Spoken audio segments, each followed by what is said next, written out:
J'espère que vous allez bien. Aujourd'hui on se retrouve pour l'essai de ce scooter, si on peut dire, la toute dernière génération de la Honda Forza 750, la concurrente directe du T-Max. On a fait l'essai dernièrement de la dernière génération de T-Max 2024, il y a le 2025 qui est sorti très récemment. Aucun intérêt de faire une vidéo dessus, c'est uniquement des aspects esthétiques, donc pas la peine de vous refaire une vidéo dessus. Je vous invite à aller voir sur la chaîne l'essai du T-Max si vous êtes intéressé. Et là on commence avec le Forza 750, toute dernière génération du Forza 750 qui développe 58 chevaux. Donc il existe aussi en permis A2. Et là on est par contre sur une boîte séquentielle DCT que vous connaissez, qui existe déjà sur l'Africa Twin, qu'on a essayé aussi dernièrement et qui est aussi disponible en vidéo sur la chaîne si vous êtes intéressé par l'Africa Twin. J'ai trouvé la boîte exceptionnelle. Donc ce scooter, en fait c'est une moto déguisée en scooter, on peut dire, parce que bon, je l'ai essayé juste avant, donc je connais un petit peu les sensations, et on a aussi essayé le T-Max, donc c'est un petit peu différent. Et l'idée en fait c'est de vous la faire essayer tout de suite pour que vous puissiez avoir le ressenti sur la route. Je vous passe toutes les options, ça je vous laisserai aller voir sur le site de chez Honda pour tous les détails techniques. Et on commence maintenant l'essai sur la route. Alors avant de partir déjà, alors vous savez sur le T-Max, pour ceux qui en ont un, on a une assise qui est très bien faite et qui est assez raide, et là c'est assez similaire je trouve. On a juste la selle qui est un tout petit peu creusée, un petit peu plus, et qui est un tout petit peu moins large. Sinon on est très très bien assis. Le guidon pareil, alors il est un petit peu surchargé, ils l'ont un petit peu affiné sur le T-Max. On a des petites bandes comme ça en alu, des petites barres en alix. Je trouve que ça fait très très sport et ça fait plus maniable. Là c'est un petit peu plus chargé. Et par contre on a quelques options en plus sur celle-ci, comme la boîte manuelle ou automatique, avec les changements de rapport ici, séquentiel, pour rétrograder là, pour passer la vitesse ici.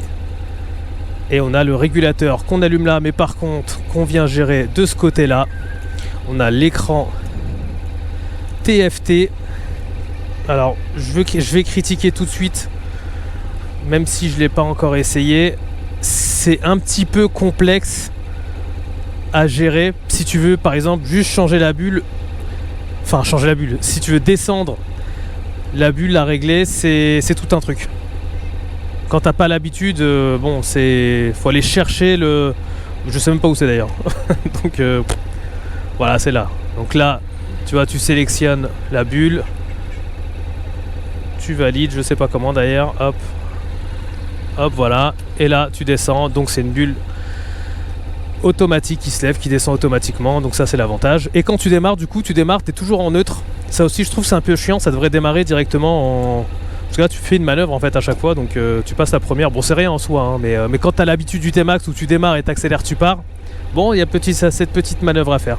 Ici tu as le frein à main, tu as un port USB ici, tu as la clé main libre qui est dans mon sac, et l'inconvénient tout de suite, bon là tu vois que pour le changement de rapport, je te l'ai expliqué, c'est là, tu peux confondre avec le phare, c'est un petit peu galère. Tu as la selle qui s'ouvre ici automatiquement, et tu as... Bon, c'est un petit peu plastoc, hein. T'as la trappe de réservoir ici. Bon, le T-Max c'est un petit peu mieux fait, je trouve. T'as une bonne trappe à essence en alu. Je trouve que ça fait un petit peu plus pro. Et esthétiquement ici, bon, tu vois qu'on voit. XADV, c'est la même configuration. Regarde, tu vois un petit peu les vis, les câbles et tout. Je trouve pas ça super beau. Donc on est parti.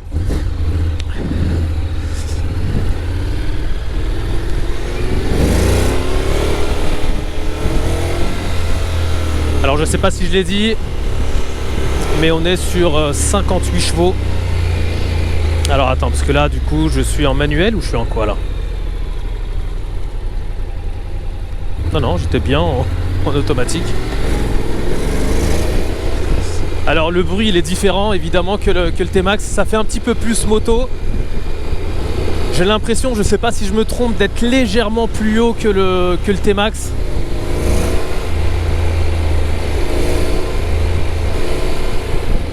On est très bien calé par contre. Et là où on voit pas, il y a beaucoup de carénage ici, mais on a quand même la place. Si si on veut mettre le pied sur à l'avant comme ça, comme sur le T-Max, si on fait de la route, c'est très confort. On s'en rend pas compte parce qu'on le voit pas, mais on peut allonger le pied là comme ça.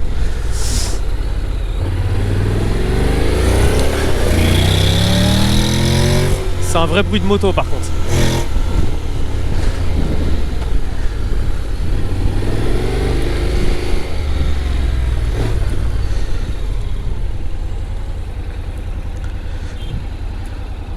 Alors je trouve que les rétroviseurs, mais je vois pas comment, sont très très loin.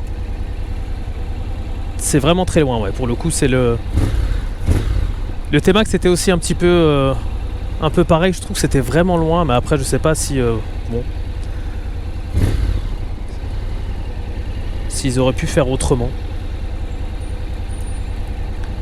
Et pour info, la version A2 existe. Ou sinon, si vous l'achetez du coup en débridé, vous pouvez la brider. Que sur le T-Max, il n'y a aucun besoin de brider, il est directement en permis A2 parce qu'il développe un petit peu moins de chevaux, je crois. Et c'est normal, celui-ci c'est un 750 cm3. On va passer. Le clignotant, c'est où? Ah oui, c'est là. Par là. Alors l'avantage qu'on a, c'est qu'on a des plus grosses roues que le T-Max et du coup on gagne un petit peu en agilité.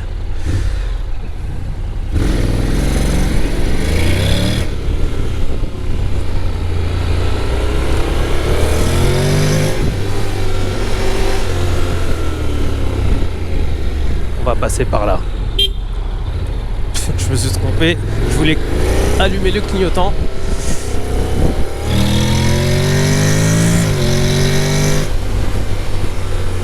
Et en fait, le fait d'entendre les changements de rapport, ça peut être un petit peu déstabilisant dans le sens où on a l'impression qu'il y a un à-coup. En fait, il n'y en a pas. On entend le rapport, le changement de rapport, mais il n'y a aucun à-coup. Hein. Honnêtement, on sent rien du tout. Mais pourquoi je dis ça? Parce que sur le T-Max, c'est très linéaire. Ça veut dire que tu accélères. C'est comme en fait un scooter des mers, tu accélères et il n'y a aucun bruit de rapport, de changement de rapport. Donc c'est pour ça qu'on sent qu'on a l'impression de cette sensation de changement de rapport, mais non en fait.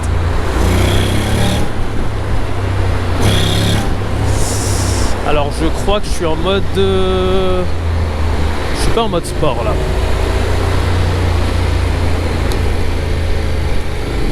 Alors comment on active le mode sport? Je sais pas. Je crois que c'est là. Ah oui d'accord, c'est là.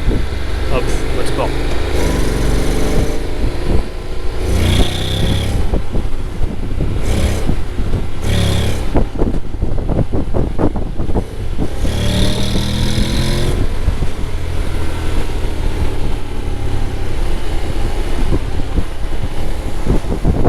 On est bien assis dessus, on peut faire beaucoup de kilomètres, on est assez bien calé. Moi c'est mon inconvénient, mais qui peut être du coup un avantage pour d'autres, je sais pas, c'est le bruit moteur d'une moto alors que je suis en scooter quoi. Et c'est ce que je disais pour les rétros, je trouve qu'ils sont mal placés en fait, parce que je dois gérer en fait le passage des rétros entre les voitures pour me dire que la bécane elle passe. Je sais pas, ils auraient dû mettre un petit peu moins écarté. Donc je disais tout à l'heure, ouais, les options pour aller voir directement chez Honda, on a un régulateur de vitesse. Il existe avec les sièges chauffants, top caisse, enfin il y a pas mal d'options que je vous laisserai regarder sur le site Honda. Et là on est sur un modèle assez basique. On va dire le modèle de série.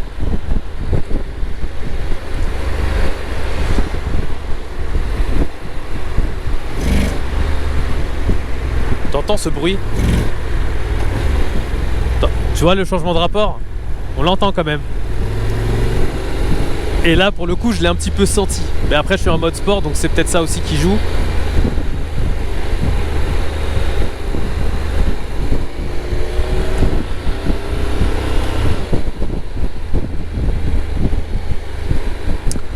J'ai envie de voir comment ça réagit sur autoroute. On va essayer de trouver une parcelle un petit peu libre pour accélérer un peu. Alors l'écran il est moins grand que celui du T-Max. De tête je crois qu'il était un petit peu plus grand. Et ce qui est sûr par contre c'est que le Komodo du T-Max, le petit joystick, était 1000 fois plus ergonomiquement facile à manipuler déjà. Et le menu il était mieux configuré. Là je trouve que c'est un petit peu complexe, hein. Après c'est mon avis, hein, mais bon.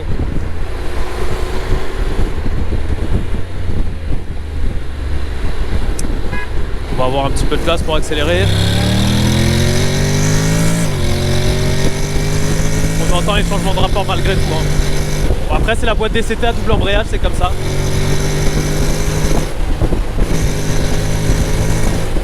Alors si je peux dire, il y a quand même pas mal de vibrations à une certaine vitesse.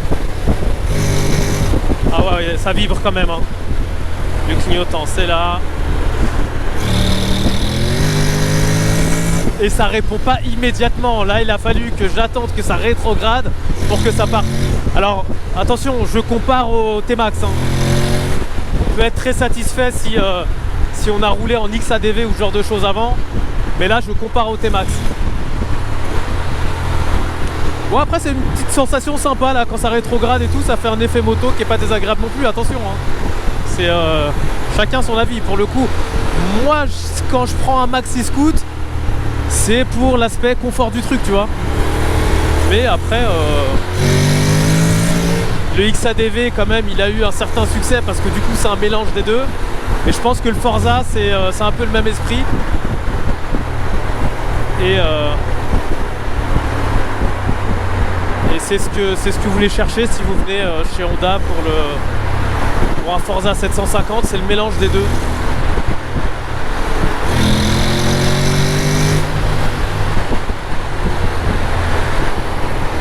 J'ai du mal à trouver le clignotant à chaque fois.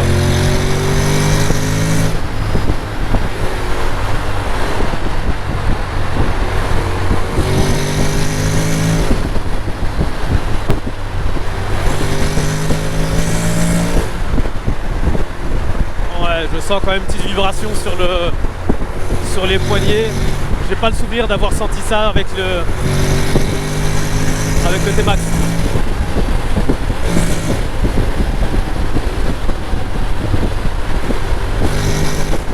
Et là dis-toi que l'échappement il est d'origine, hein, donc ça fait quand même un petit bruit.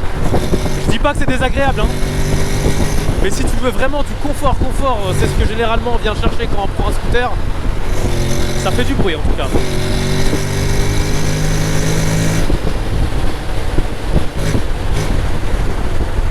Alors, on va essayer de rétrograder avec la boîte séquentielle.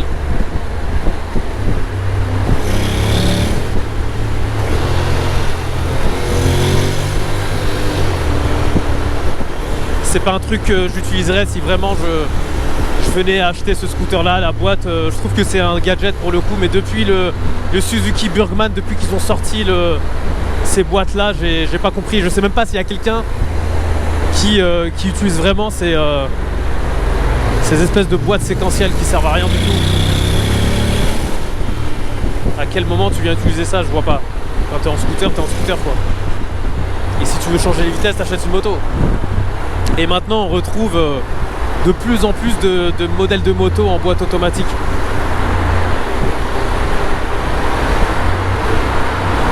On va essayer de voir si on peut accélérer encore un peu.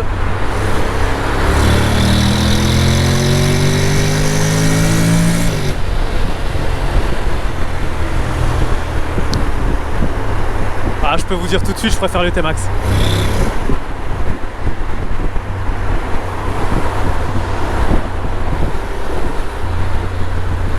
L'avantage par contre sur le Forza, et ça c'est vraiment le gros point positif, c'est déjà qu'il est moins cher.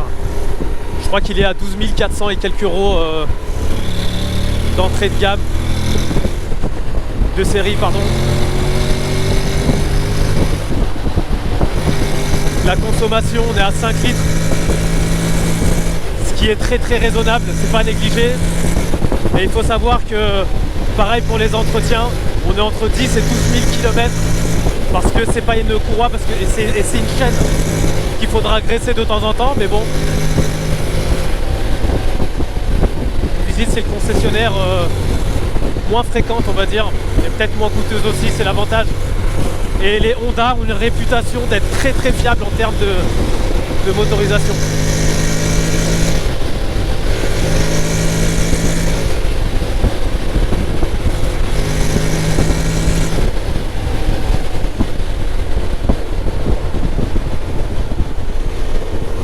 Ouais, c'est vraiment une moto déguisée en scooter.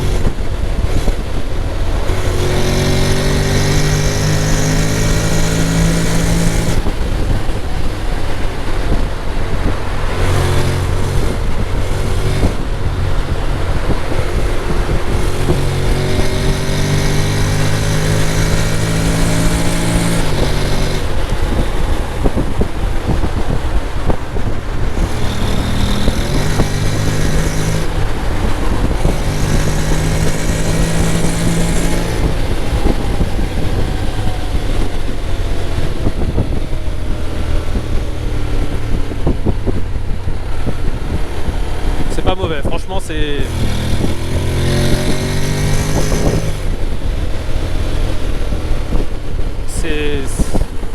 intéressant, franchement c'est intéressant de l'essayer parce qu'on a une autre sensation de... C'est pas du tout une ambiance scooter, on n'est pas dans ça. Entre les changements de rapport, le bruit, l'assise.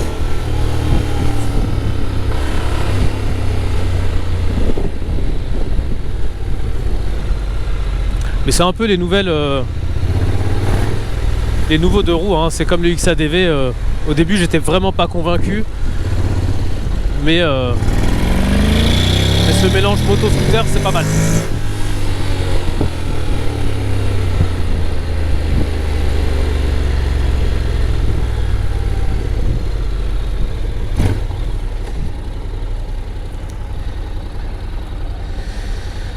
Sympa. Sympa, mais je me rends compte quand on s'arrête maintenant que c'est un peu le silence, ça a fait quand même du boucan, hein.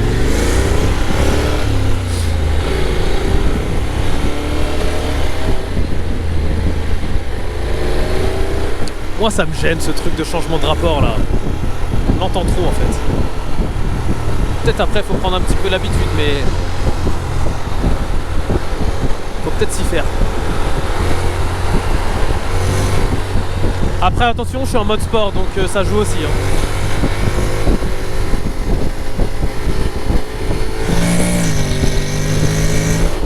Oh le bruit.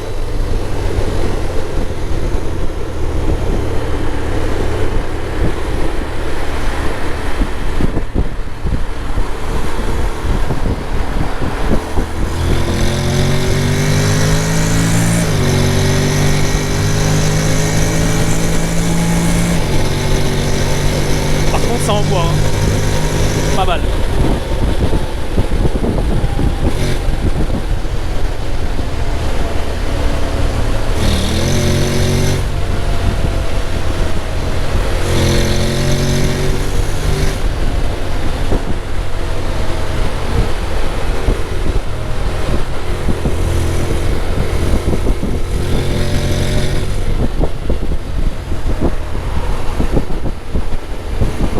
Je sens que par contre là en termes de tenue de route, je pense qu'on est plus en confiance sur le T-Max qui a un aspect beaucoup plus sport et sur des courbes comme ça. Là étant donné que je suis un petit peu haut et je crois que les roues sont un petit peu plus grandes, je suis un petit peu moins en confiance. Je dis pas que ça tient pas la route, mais on est un tout petit peu moins en confiance. On peut moins pencher, on va dire.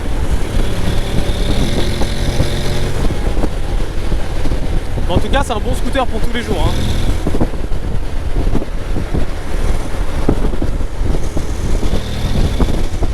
À ne pas négliger, la consommation est à 5 litres.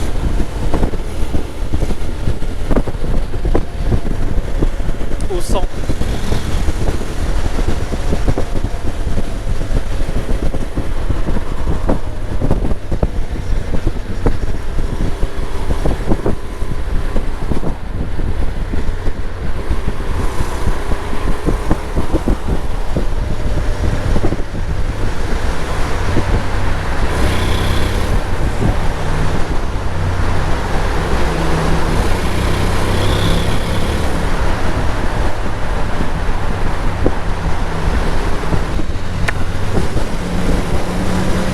C63 MG coupé.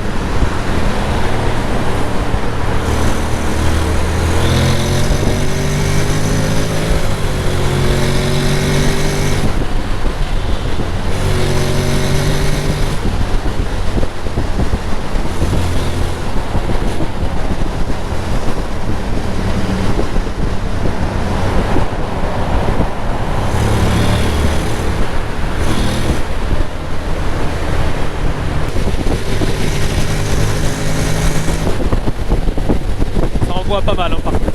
Il y a un petit temps de réaction, mais quand ça part, ça s'arrête plus après.